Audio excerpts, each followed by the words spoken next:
আজকে চিংড়ি মাছ বানাবো। এটা জিরে আছে, সাদা সর্ষে, লাল সর্ষে। চিংড়ি মাছ নিয়ে নিচ্ছি, আলু টমেটো কেটে নিয়ে নিয়েছি।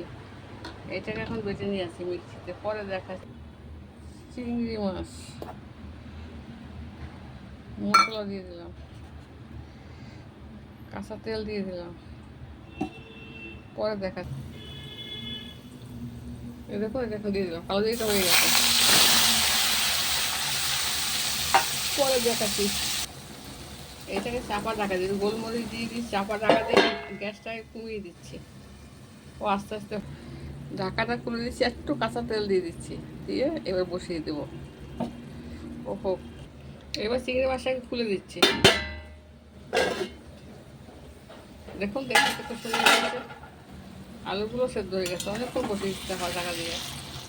অন্য কাজ করে নিয়ে দেবো, একটা হাতে ফোন ধরতে তো পারি। কী বলুন তো, কালো সর্ষে, সাদা সর্ষে, আবার জিরে, গোলমরিচ, কাঁচা লঙ্কা, নুন, মিষ্টি সব দিয়ে করে দিয়েছি। কেমন লাগবে দেখুন, দেখতে সুন্দর হয়েছে না?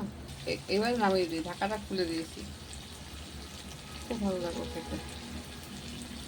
সর্ষে পোস্ত, পোস্ত দিয়ে সাদা সর্ষে, লাল সর্ষে, জিরে, লঙ্কা, হলুদ, গোলমরিচ।